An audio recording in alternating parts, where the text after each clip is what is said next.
प्रसभै यदुक्तम् हे कृष्ण हे यादव हे सखेति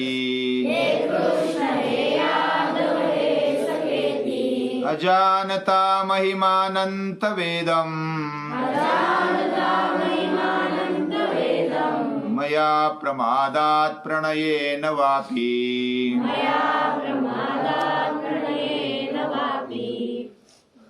हम कृष्ण की कहानी सुन रहे हैं। कृष्ण के जीवन में पूरा आनंद से भरा हुआ जीवन दिखाई देता है। साथियों को लेता है, खेल खेलता है, गायों को चराता है। खेल खेलने में गिल्ली डंडा है, हुतुतु यानी कबड्डी है, पेड़ पर चढ़ना उतरना, उसको मराठी में सुरपारंब्या बोलते हैं। नदी में तैरना, नदी में भी कुछ खेल खेलना, ऐसे अलग अलग प्रकार के खेल खेलते हुए वह चैंपियन बन गए थे।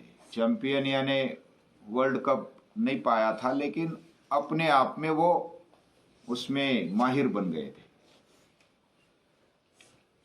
और खेल खेल में बहुत सारा उन्होंने सीखा। खेल में ज्यादा सीखने को मिलता है। बहुत बार आज समाज में ऐसी कल्पना करते हैं कि खेल में समय खाली जाता है, वेस्ट जाता है, लेकिन सही अर्थ में कुछ नियमों के साथ खेल खेलेंगे, आनंद से खेलेंगे तो उसमें ज्यादा सीखने को मिलता है, हमारा जीवन बनता है।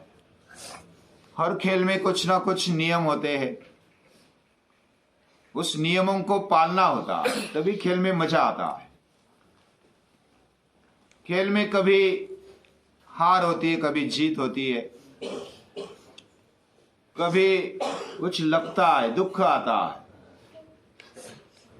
कभी विजयी होते हैं तो आनंद भी होता, कभी अगर बड़ा है तो वो आउट होने में भी आनंद आता है, छोटे से आउट होने में भी आनंद आता है, मजा आता है। उसमें सुख दुख को खिलाड़ू वृत्ति से लेने की मानसिकता बढ़ती है। यानी जीवन संघर्ष से भरा हुआ है, सुख दुख से, शीत उष्ण से, द्वंद्वों से भरा हुआ ये जीवन अगर सही अर्थ में समझना है तो उसके लिए खेल, मन से खेलने की आवश्यकता है, दिल से खेलने की आवश्यकता है। उसमें शरीर तो बनता रहता है, ये तो साइड इफेक्ट हो जाता है। शरीर मजबूत बनता है, उत्साही रहता है, आनंदित रहता है। शरीर के साथ साथ हमारे इंद्रिय भी बहुत ही शार्प बनते हैं। थोड़ा अभ्यास करेंगे तो पता चलेगा। हमारे इंद्रिय एक एक करके, हमारी नजर, अभी कबड्डी में अगर हम राइड करते हैं तो सामने 7 होते कम से कम, और उन सभी का सामना करते हुए कोई पीछे से भी आ सकता है, कोई आगे से भी पकड़ सकता है। सभी इंद्रियों को जागृत रखना पड़ता है।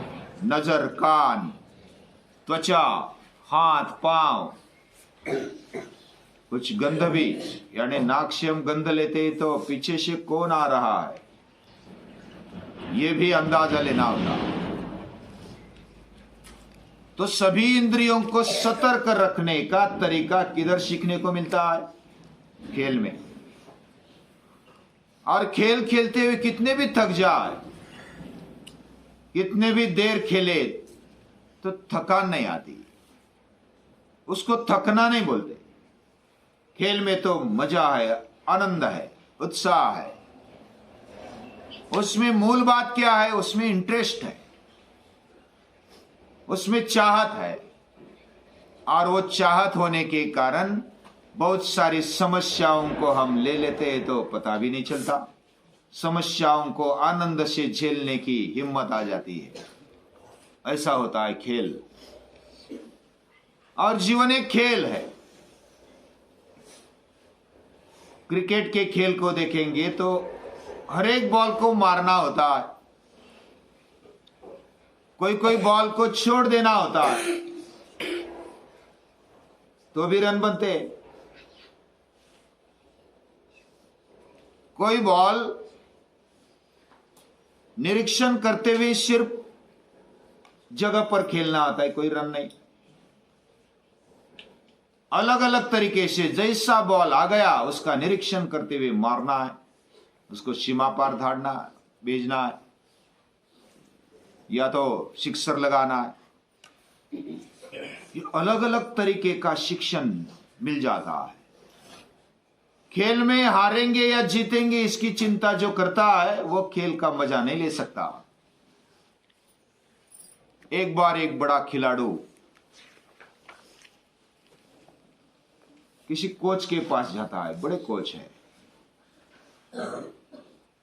और उनको बोलता है, क्रिकेटर है, कि मैं सेंचुरी तक जाता हूं, 90 तक जाता हूं, लेकिन आउट हो जाता हूं। ऐसा एक बार नहीं, दो बार नहीं, 5-5, 6-6 बार हुआ, इसलिए आपके पास आया हूं, मुझे कुछ सलाह दीजिए। कोच ने एक मंत्र दिया उसको। वो बोले कि मैं एक मंत्र दे रहा हूं तुझे, ये मंत्र ध्यान में रखना और तू सेंचुरी कर पाएगा। उसको लगा कि मंत्र कोई संस्कृत में होता है, कोई मंत्र बोलेंगे और मुझे देंगे और उससे हो जाएगा बेड़ा पार। लेकिन उन्होंने क्या मंत्र दिया? दिस बॉल, केवल एक मंत्र दिया, दिस बॉल, जो भी बॉल आ रहा है उसको मुझे खेलना है, अच्छी तरह से खेलना है, पूरी एकाग्रता के साथ खेलना है। पहला बॉल कैसा था वो छोड़ दो, वो गुगली था या बाउंसर था या जो भी था। आगे का कैसा होगा वो भी छोड़ दो। अब भी जो आ रहा है ना उसको मुझे अच्छी तरह से खेलना है बस। बाकी भूतकाल को छोड़ दो, भविष्यकाल की चिंता मत करो, कितने रन हुए, कितने बाकी है, कितनी सेंचुरी हुई, ये दिमाग में मतलब। वर्तमाने न काले न प्रवर्तन्ते विचक्षणा। जो वर्तमान में चलता है, अभी हम क्या कर रहे हैं? मैं बोल रहा हूं, आप सुन रहे। मेरा बोलने में ध्यान होना चाहिए, आपका सुनने में ध्यान होना चाहिए। कोई कोई भूतकाल में गड़े रहते हैं,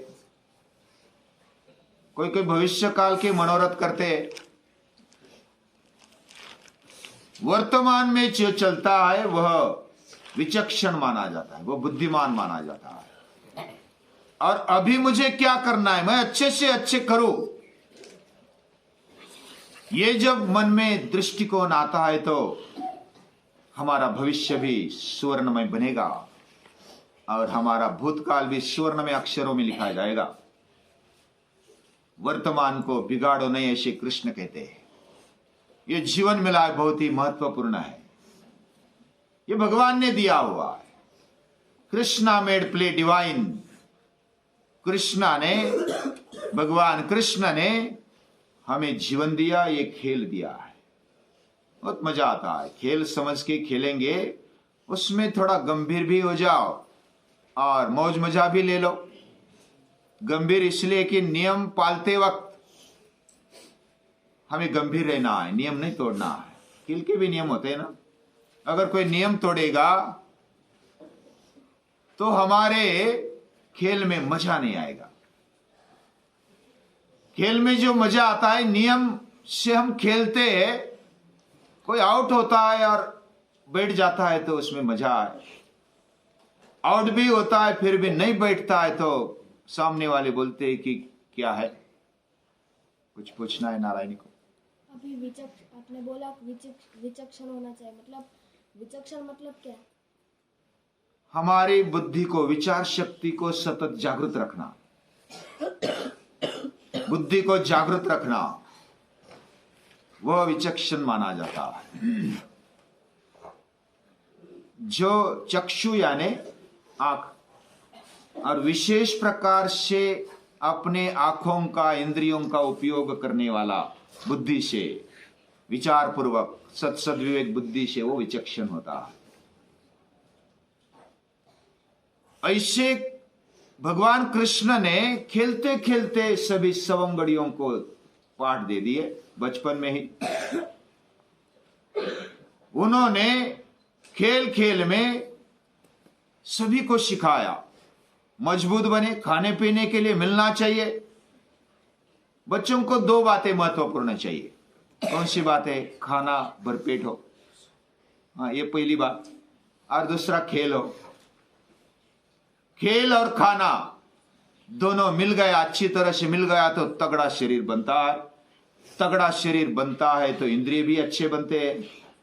इंद्रिय अच्छे बनते हैं तो हमारी शक्ति, ऊर्जा बढ़ जाती है, उत्साह बढ़ जाता है, और उसको विचार पूर्वक, विचक्षण होकर सही दिशा में लगाते तो जीवन ऊंचा बनता है, चरित्र बनते जाता है। यानी शरीर में ताकत है, दिमाग भी तेज है, जागृत है, और हृदय में प्रेम है, एक दूसरे के प्रति संबंध है, और खेल में संबंध भी बांधा जाता है। ये बहुत बड़ी बात, यानी सभी दृष्टि से अगर देखा जाए तो कृष्णा मेड प्ले डिवाइन, जीवन को दैवी खेल माना और खेला भी बहुत ही आनंद से। कभी कृष्ण नाराज कभी दिखे?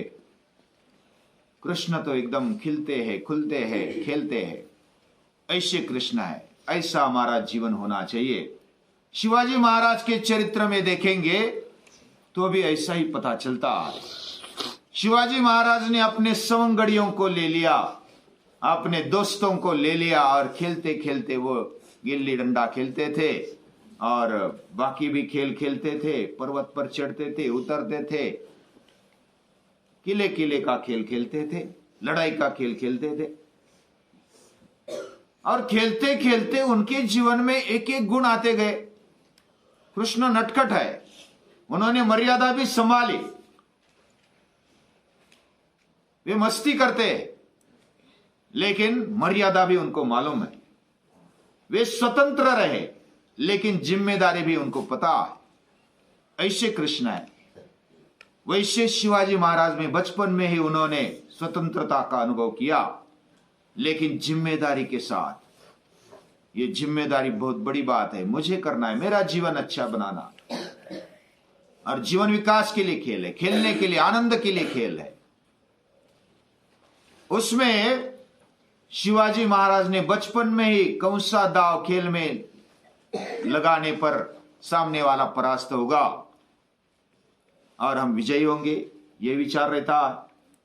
अलग अलग प्रकार की परिस्थिति आ जाती है, कभी सामना करने के लिए सभी साथ आ जाते हैं, और सभी साथ होने पर भी अकेला उसमें घुसना पड़ता है। शाइस्ते खान के वहां अकेला घुस गए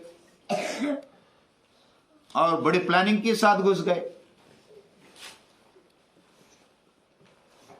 समय पर क्या करना चाहिए, यह बुद्धि का उपयोग करते हुए समझ में आता है। नियमितता से वह अपने जीवन को बनाते जाते हैं और कुछ नियोजन के साथ आगे बढ़ते हैं। यह विचार कृष्ण ने भी रखा, शिवाजी महाराज ने भी रखा अपने जीवन में, और बचपन से उसको लागू करते गए। रामायण महाभारत की कथा सुनी, गीता का अभ्यास किया, करते गए। वैसे पूजनीय दादाजी के जीवन में भी दिखाई देता है। उनका जीवन भी बचपन में बहुत खेले।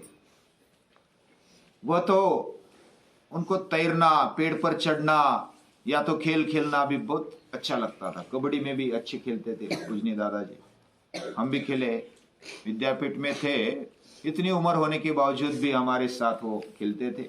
हालांकि बाद में फिर अलग अलग लोगों को मिलना था तो खेलना कम हो गया। लेकिन वो जब कुंडलिनी नदी में कूदते थे तो जब बारिश आते थे, बाढ़ आ जाते थे, तो वो उनको तैरना बहुत अच्छा लगता था, उल्टे प्रवाह में वो ज्यादा तैरना जानते थे। जीवन में भी हमें संघर्ष झेलना पड़ता है। जो संघर्षों के साथ जीता है उसका जीवन बनते जाता है। खुद संघर्ष उठाना है। हम भी इधर आए हैं तो संघर्ष उठाते, सुबह उठते, ठंडे पानी से नहाते, व्यायाम करते, पसीना बहाते हैं, मिट्टी में हाथ डालते, श्रम करते हैं, खेल भी मेहनत वाले करते हैं, मल्लखांब खेलते हैं। अलग अलग प्रकार से अपने जीवन को हम बनाते हैं। शायद इस उम्र में समझ में नहीं भी आता होगा, लेकिन आगे जाकर के समझ में आ जाएगा। ये जीवन सभी को नहीं मिलता है, ये वातावरण सभी को नहीं मिलता है। मुझे मिला, ये मेरा भाग्य है। ऐसा जो समझता है वो एक एक पल का सही उपयोग करता है। वो फालतू में जो समय जाता है उसको गवाता नहीं। एक तरफ खेल है, जिम्मेदारी भी है, दूसरी तरफ वे अपने आप को बहुत ही नियमित रखते हैं, डिसिप्लिन में रखते हैं। कृष्ण ने बचपन में ही क्रांति की शुरुआत की है। दही दूध की चोरी की, ये चोरी नहीं थी, क्रांति थी। उन्होंने गोवर्धन पर्वत को उठाया, ये सामान्य बात नहीं थी।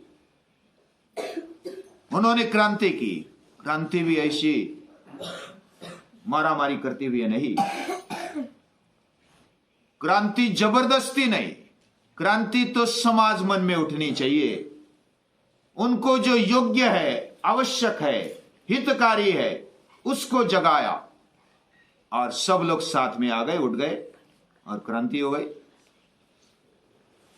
यानी हमारा शरीर दष्ट पुष्ट होना चाहिए, हमारा मन मजबूत होना चाहिए, बुद्धि प्रगल्भ होनी चाहिए, हम खुद अपने बलबूते पर खड़े होने चाहिए, आत्मनिर्भर होने चाहिए, हमारा चरित्र ऊंचा बनना चाहिए।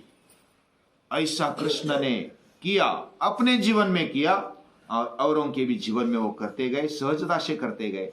ये क्रांति हुई। ये क्रांति कोई माथा तोड़ने की क्रांति नहीं थी। जिसका तोड़ना चाहिए उसका तोड़ा भी, लेकिन अपने सवंगड़ियों को जो सुनते नहीं थे या तो जो सत्ताधारी थे उनको मारा। सत्ताधारी सुनते नहीं है, जो बदलने के लिए तैयार है उनको कभी नहीं मारा है। जो बदलने के लिए तैयार नहीं है, सत्ताधारी अहंकार है, उनको ही मारा है। शिवाजी महाराज ने वैसा ही किया, पूजनीय दादाजी ने भी वैसा ही किया। माथा नहीं उड़ाया, माथा बदलने की, मस्तक बदलने की क्रांति पूजनीय दादाजी ने की। ये बहुत बड़ी क्रांति है। हमारे जीवन में भी क्रांति की आवश्यकता होती है और हम समझते नहीं भगवान के, कृष्ण के कार्य को। हम उसको क्या समझेंगे, हमारी बुद्धि छोटी है। हम उसको कृष्ण के लिए अर्जुन बोलते हैं, सखेति मत्वा प्रसवै यदुक्तम, तू मेरा सखा है, ऐसा समझकर मैंने आपका प्रभाव नहीं जाना।